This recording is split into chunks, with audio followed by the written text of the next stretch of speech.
Good morning. Welcome to Wisdom of the World.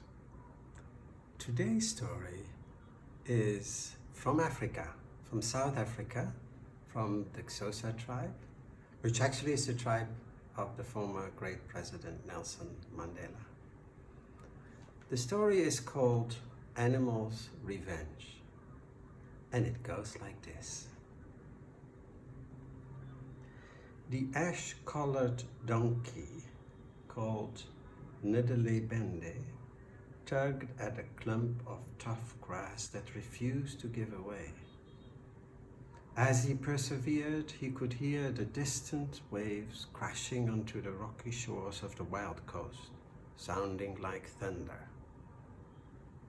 Bende thought of happier times, when food was plentiful and he was well cared for.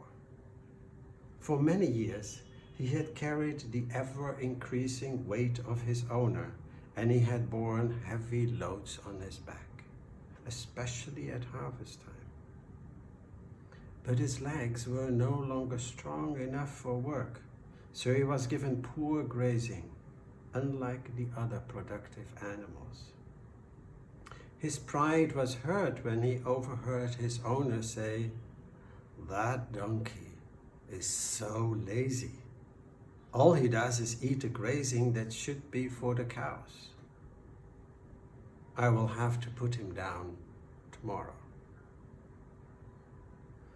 The donkey was filled with sadness and fear, and when night threw its black blanket over the earth, the donkey set off in search of a better life.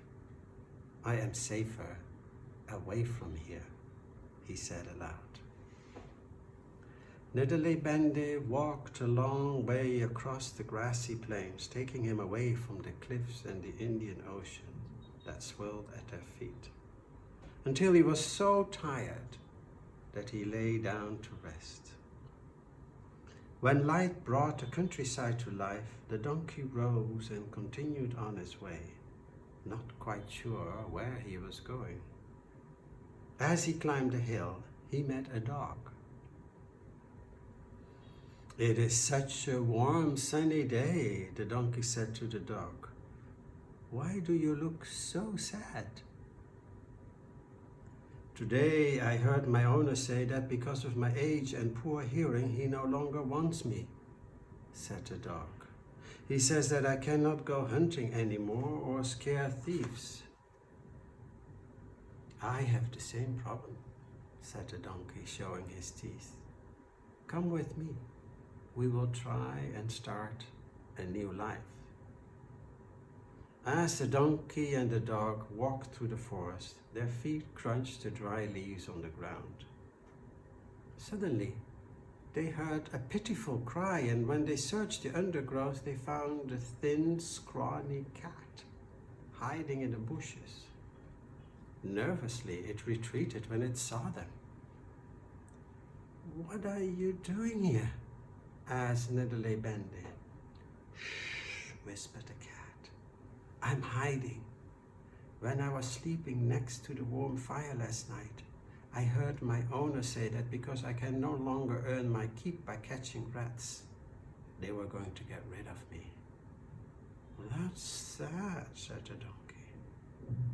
"I only just escaped," said the black cat, arching its back as it stretched. "Why don't you join us?" said the dog. "We are all in the same position and we are looking for greener pastures."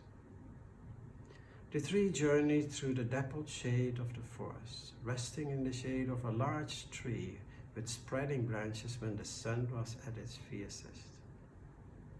Suddenly, the throaty crowing of a rooster who had perched on a branch overhead startled them. "Why are you living so far away from man?" asked the donkey. "Did you not see someone chasing me while you were journeying here?" asked the rooster anxiously.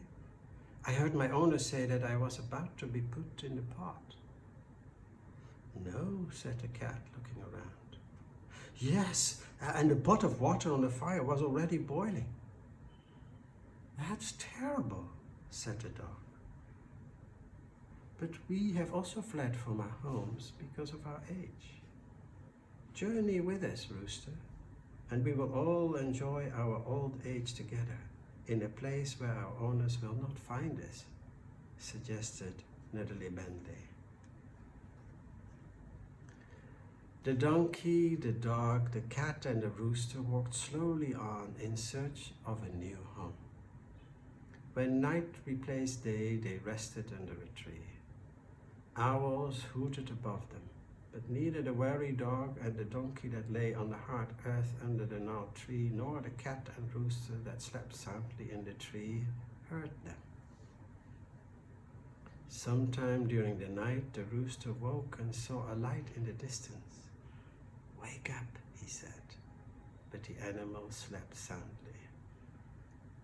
When he told the animals about it, they asked the cat to go and investigate, as the animals were cold and hungry. So the cat crept towards the gentle light that lit the path towards the house. On his return, the cat said, "That was a wicked place. There were bones on the floor." "We could always drive the humans out of their house so that we could live there," suggested the donkey. So the shivering animals devised a plan. Nedderly Bendy would put his front legs up on the wall near the door. The dog would sit on the donkey's back, and the cat would sit on top of the dog, and then the rooster would sit on top of the cat's head. "Then we will scream as loudly as we can, and the owners will be so frightened that they will run away immediately." The plan was successful. The owners of the house were so frightened by the thunderous roar that they ran back into the darkness of the night without even entering the house. Now, when they come back into their house, we'll all be hiding there and attack them from inside, said the rooster. The animals sniffed around looking for food, and after satisfying their hunger, they found their hiding places. The cat curled up next to the dying fire. The rooster balanced on top of the door that was half open, and the dog and donkey stood behind the door.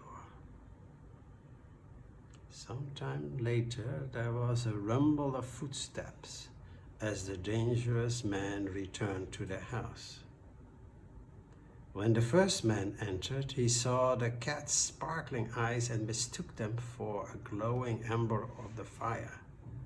When he bent over to blow the fire back into the light, the cat sprang at him. Then the dog gripped his legs with his teeth, and when he turned around, he felt the donkey's stone-hard hooves. As he ran out of the door, the rooster perched on his head, digging his claws into his head.